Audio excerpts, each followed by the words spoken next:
All right, everyone. Welcome to That WNBA podcast, the podcast where I dive deep into the world of the WNBA. Join me as I talk about the thrilling games, the incredible athletes, inspiring stories in the world of women's basketball that make it so special. Whether you're a long-time fan or new to the sport, I've got you covered. Get ready to be inspired, informed, and entertained. Let's tip off. I'm back, ladies and gentlemen. The WNBA is in the playoffs. That's going to be today's topic. The playoffs are finally here, and we have to talk about it. First of all, though, look, I've been away a while. I'm back. It's been a few weeks. I know. Look, sometimes life gets in the way. Remembering that I only do this as a hobby for now, and I'm trying to get more viewers, but obviously some things have been getting in the way. Life's been busy, work's been busy, and some other things that have been taking my time that have been, really important to me lately. Some things that I've needed to take care of. And look, I think I'm back better than ever. I am ready to discuss the WNBA again. I've been watching, don't worry. I've been in the world, I've been keeping track, but I'm finally back. So today is going to be about the playoffs, but before we get into it, just remember to subscribe to the podcast and to follow on all of your podcast platforms, including YouTube, Spotify. Please go ahead, subscribe, like, comment, get involved, okay? Follow me on your social networks, Twitter and Instagram, or formerly known as X. When we're talking about Twitter, of course, at that WNBA podcast. Please get involved. Hopefully in the future soon, we'll get some guests on, maybe some good guests that you might know yourself. I've got some things in the works, hopefully, and again, I will definitely get some better quality audio and visuals. But some things have been happening in my life that have been more important. So, with that in mind, I'm glad to be back. I'm glad to be sharing this WNBA season with you, and of course, we're almost at the end. The NBA is coming back, WNBA is ending, but we're not there yet. The playoffs are here. The playoffs are exciting. We've got a lot to catch up on. Of course, this is only going to go for 30 minutes today, so I can't talk through 3 or 4 weeks worth of WNBA news, but the big guns are out. The big guns are fighting. The games are incredible. They're going down to the wire. We've had some incredible playoff performances already, and we are so close to the WNBA finals. And I want to talk about it. So let's do that. Keeping in mind, of course, that there has been a bit of controversy to end the season and some different things happening. So I want to go through that first. Of course, some of the really important things that we may have missed while I've been away is that, of course, Caitlin Clark won Rookie of the Year. And as I told you, that was never a discussion. She also, of course, made all rookie first team, I believe. She was just something else this year. Stats speaks for themselves. She's only getting started, and that Rookie of the Year is looking really good. I'm not going to list to all of her accolades again. We've been through that. Things have been added on, of course, at the end of the season with the Rookie of the Year, etc. I don't need to discuss too much. We've talked about Caitlin Clark all year. We're not going to stop talking about her for the next 10 to 20 years, and we'll leave that at that for now. A'ja Wilson, of course, became unanimous WNBA MVP. She was incredible. She deserves it. Okay, Caitlin Clark was in that race as well. And look, it was never really a conversation. We all know that. We all knew she was going to win, but it's incredible nonetheless. She's up there in that GOAT conversation now, and that's not something I'm going to discuss today. Maybe that's up for discussion in the off season, and maybe if you guys are interested, we'll do some episodes in the off season, of course, depending on how much news there is. Of course, we're going to have Unrivaled, some things like that are actually going to take up a little bit of time. There's not such a the break is still long, but there are more things to fill that break and that gap instead of having to kind of move around and look for different players in different countries and what they're up to. So we'll do some of that. We'll talk about Unrivaled, of course, and maybe if you guys are interested, we'll discuss some NBA stuff and, of course, my beloved Dallas Mavericks. Talking about Dallas, we know that some teams obviously ended up at the bottom of the standings, which is obviously someone has to be down there. That's just the way it goes. The LA Sparks finished last. Dallas a spot above them. So as it stands, as far as I know, LA will have the best odds to land the number 1 pick. Dallas right behind them. And I don't think the difference is great enough to really put my money on LA to get that pick. And I really hope Dallas gets it because we all know who's coming at number 1 next year. Unless there's an incredible freak injury, and even if that happens, I think she'll still go number 1. But Paige Beckers, who's been traveling the world at the moment, when I say the world, the NBA, the WNBA world, the world of American sports, she has been absolutely everywhere. She's been at different games. She's been at the NFL. She's been at Fashion Week. She's been all over the place. We know how big she is in terms of fashion, things like that. And she's an incredible player, incredible personality. I really vibe with her. I'm going to be following the Huskies definitely in the college season this year and keeping a close eye. And hopefully, fingers crossed, my Dallas Swings are going to get that number 1 pick because there is a chance that maybe some other players are going to be leaving. And I don't want to think about it, especially someone like Satu because look, the city of Dallas, fell in love with her as the unicorn of our city, and her and Dirk and that German connection that's close to my heart, and I really hope she doesn't go. But anyway, that's a discussion for another day. We'll see how that shakes out. But I just wanted to mention that also, of course, there are some things happening at the bottom of the standings now that the NBA season is over that are also important to look forward to. But again, the main thing is the playoffs. So let's get into it. We've had the first round already, best of 3 series. I predicted, of course, that the Fever were going to play the Canadian Sun. The Fever would get the 6th seed, the Sun at the 3rd, and that they would play each other. I was correct in that fact, but I was also wrong in my prediction in the last episode that we did that the Fever could go all the way to the finals. That hasn't happened. They fought in the first round. Caitlin was incredible in the 2 games that they played. Second one was fairly close, but there was a couple of mistakes at the end of that game that were unfortunate. Not exactly Caitlin's fault, but you can't win playoff series on your own. The Fever have really taken a step up. But of course, they have a lot of development that they need to go through, a lot of growth, and adding hopefully some pieces to that mix, as long as it's not Satu. And, we'll see them back next year. I'm sure they'll be back in the playoffs, and I'm sure that they'll be even better. I think I can almost guarantee that. But sadly, they faltered there. They were swept. They were good games. I really thought they would get the better of the Sun. They've kind of played really well against that team all year. That was my prediction. I was wrong. I'm happy to take that. And the Sun moved on to face Minnesota. Minnesota has been looking really good. Look, the series between them and the Connecticut Sun now is tied. Obviously, best of 5 now that we're in the conference finals, essentially. I'm going to predict that Minnesota are going to come out and win that series.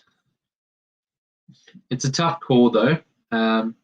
Both games have been kind of close so far, and Minnesota really dominated the Mercury, and there's another storyline there with Diana Taurasi probably playing her last game in the WNBA, and that seems to be the case. That would be my opinion as well. But But she's going to go down as one of the greatest of all time, of course. Bit disappointing that they couldn't play a little better, but obviously they didn't have the best season, and that showed in the end. And I think Minnesota deservedly went through. And then, of course, we have the big guns. And when I mean the big guns, we have the Aces, who haven't had the greatest season. Not as good as their back-to-back championship seasons, of course. They've had some problems. They've had some ups and downs, even though Aja has been such a great franchise player, such a great leader, such a great player this year with their MVP, of course. But they kind of snuck past. Obviously, they swept the series against Seattle, but the games were fairly close. They kind of snuck past there. And then we have the number one seed, the New York Liberty, the team that I put my money on the title against. I thought they would end up playing against the Fever, perhaps, if the Fever could keep that momentum up. That's not going to be the case. But either way, I predicted that the Liberty are going to, I think, sweep the WNBA finals. Look, they've been the best team all year by far. Last year, obviously, hurt them losing in the finals to the Aces. I think they took that on board. I think they've become a much, much better all-around team. I think Sabrina's continued to grow. Obviously, Brianna's still kind of the number one scorer in that team. But I think Sabrina is almost their most important player.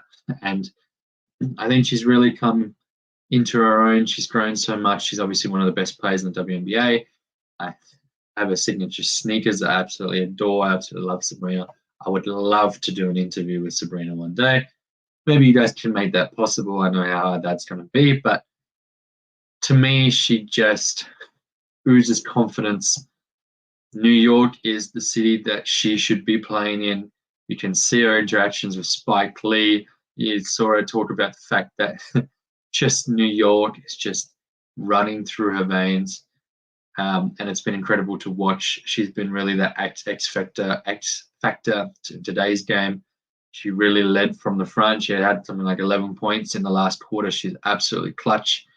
And I think she's one of their most important players. And I think if they make it to the finals, there is a good chance that she wins finals MVP over Breanna Stewart, depending on what the voters think is important, whether it's your leading scorer or whether it's actually influence on the series, which sometimes is not what happens in these voting situations. But look, the Liberty basically just cruised through Atlanta.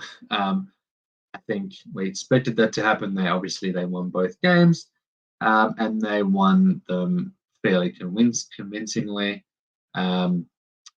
And yeah, look, it was never going to be close.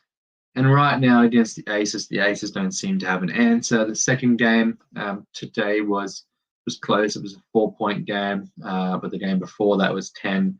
And yeah, I really don't see the Aces winning the next game, which is going to be here on Sunday in Australia, Saturday night in the States. I just can't see it. I'm 100%, 99% sure that it's a New York home game. And look, I think they sweep. If not, they win it in 4 games. And I think that's it. I think they play Minnesota. And that series is going to be pretty close. I'm picking the Lynx. But I think they're going to kind of wear each other out. I don't think either of those teams has been even close to the Liberty all season. And I think they're just kind of fighting for a consolation prize. And I think the Liberty will sweep the finals. I think Sabrina will be crowned finals MVP. I think there's a good chance of that. Otherwise, of course, Breanna Stewart. And yeah, I think the Liberty win their first title in a long time. I think Sabrina wins her first. She's going to go down as one of the greatest players ever, one of the greatest shooters ever. And look, I can't wait to see the emotion there and the celebrations. It's going to be something else. And I'm looking forward to it. I'm looking forward to the storylines. I'm looking forward to the games. The games are still going to be a great watch. I'm not saying their finals games won't be closed. The finals are the finals. They're always, in most cases, nail biters, exciting, close relatively close games. But I just don't think that the series in general will end up being very close. So, look, that's my opinion on the rest of the playoffs coming up. The one thing that could maybe stop my prediction here when it comes to the Liberty and their chances in the finals is maybe Napheesa Collier. She was named Defensive Player of the Year, but she's also had some really, really impressive offensive games in these playoffs. She's been really big for the Lynx. And yeah, I think she's maybe the player that could throw a bit of a spanner in the works if she absolutely locks down Sabrina or Brianna. I'm assuming she would be going to Brianna Stewart in the finals. But look, we'll see what happens. I'm excited. I hope you're excited, and I can't wait to talk about it more, really. But yeah, it's incredible. It's an incredible time to be a WNBA fan. Get on board the train. Keep it rolling. Keep it coming back. I know there was some discussion about Indiana Fever fandom and Caitlin Clark fandom. Caitlin Clark fans aren't the problem. There are some problematic fans in that crowd that are going to come along not just for the basketball. They're going to come along to cause problems, to bring their agendas and their, let's say, racism and other despicable opinions to the game. And we saw that in some of the Indiana Fever games. I know Caitlin has already spoken out a little bit about the fact that she doesn't endorse that, which is great, but it's also not her job. I appreciate her, and I think it's good that she's coming out to kind of knock that on the head. I think that's what a great player and a great leader should do. But I also don't think that she should be responsible for the fans of the WNBA and the Fever. Okay, there's a huge fandom, and 99% of the fans are great. And I'm going to go saying 99% because when you look at the amount of fans she's brought in, there's a very small percentage of people that can ruin it for the rest. And I really do think it's a very small percentage because it's usually a very small minority with a very loud voice. And as fans, I think we need to make sure that those people are pulled up and that those people are kicked out within reason. Okay, so obviously there are some despicable thoughts and acts that are not okay, that should be knocked on the head, that should be absolutely thrown out of any sort of fandom, basketball fandom. You want to be there for the basketball. We are there for the WNBA, to support the WNBA. And yeah, but you also can't go ahead and just, attack people for no reason either. So we need to make sure that the reasons are justified, that we do research, that we don't hate on people for no reason. And like I said, most Caitlin Clark Indiana Fever fans are certainly there. Most of them are certainly there just for the basketball. And we need to continue to grow the game, and we need to continue to get people on board. It's an exciting time. And yeah, I think it's going to continue to grow, but we need to make sure we leave those people that aren't there for the basketball, that are there for alternate reasons. They need to be left behind. And hopefully we can work that out. Hopefully the WNBA can work that out. Hopefully Caitlin, the Indiana Fever, can work that out. And we can move ahead happy and as a united front. So look, we'll see how that plans out. I think all of that will kind of simmer down a little bit. Hopefully we can focus on these finals. That's what I want to focus on. I just wanted to touch on that briefly because it popped into my head. And then after the season is finished, hopefully we can watch Caitlin in the unrivaled lead. We're not sure if she's playing yet. I assume she would be. Maybe she's going for a holiday and maybe traveling the world. Who knows? So we'll see what happens there. Otherwise, after the WNBA season is done, please don't go anywhere. The WNBA draft, an expansion draft actually for the 13th WNBA franchise in the Golden State Valkyries, is set for the December 6th slot on ESPN. And that is honestly not that far away when you think about it. I mean, Christmas is 2 months away, 2.5 months away. So yeah, keep on hanging around. We've been breaking records all year when it comes to watching the WNBA, when it comes to attending games, when it comes to supporting the women that play, and we need to keep that going. You've got me here to discuss the WNBA, to give you my opinions, to come from an environment outside of the States, to kind of look at it more maybe as a broader view of someone that's not in the middle of it. I would like to get more involved. I'd love to have some conversations with some other content creators, some more podcasters, some players, some coaches on here one day, and I need your support to do that, of course. So keep following, keep subscribing, keep liking the channels and the podcast and the social media, and we'll get there. And hopefully I can keep bringing you content and get in and amongst it. I'm really enjoying it. I know sometimes there's not much structure to this at the moment. I'm just flying things over the top of my head. But in general, I want to have kind of 3 topics to talk about over a half an hour. And sometimes things might get in the way. I might not be here every week. If you are that interested, and I'm really glad if you are, I know I'm new and maybe I'm not for everybody. Of course, that's always fine. That's the case with most things. But if you're here, if you want to see me talk more about the WNBA, let me know. If if I'm not here one week and you miss me, that would be great. I don't expect that at all, but that would be great. Let me know. And, I'll let you know why maybe I might not be doing a podcast that week because life has gotten in the way. Maybe I just need to share more on social media, give more opinions there for a little while. Maybe I do more podcasts about other sports if you're into that, other WNBA things, other women's sports, because I follow a lot. I'm into sport in general and women's sport. I'm a big supporter and a big part of their audience. So let me know. See what I can do. And, we will grow, hopefully, the brand, the podcast from here. And,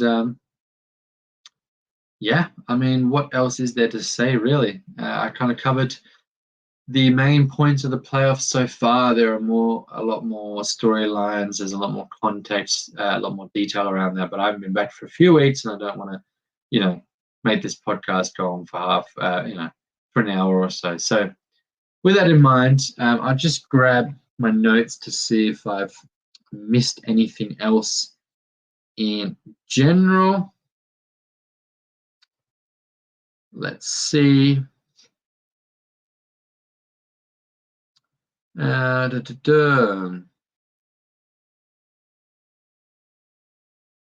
Okay, all that I think I am missing from here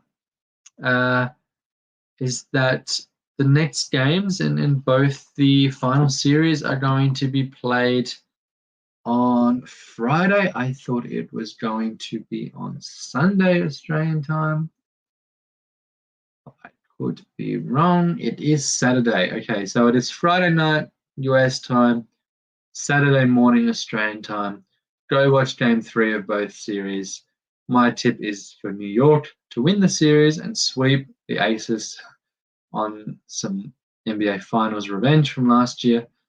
And I think for Minnesota to take a 2-1 series lead and win in a close one. So that's what we've got for now. There is a lot more to talk about. I will be back next week if I can help it. I will be posting more on social media again. I will be back again in your views, getting this podcast out. And I can't wait to see you then. So, yeah, with no further ado, I think we'll wrap the podcast up. So thank you again for tuning in to that WNBA podcast. I hope you enjoyed today's episode and feel even more connected to the world of the WNBA. And don't forget to subscribe and leave me a review on all your favorite podcast platforms. Leave a comment, interact. Follow me on social media for all the latest updates. I share a lot of other things. I try and leave some opinions of mine on certain things. And join the conversation with some fellow fans on X or Instagram, whatever your medium is. And until next time, keep supporting women's basketball and celebrating these heroes on and off the court.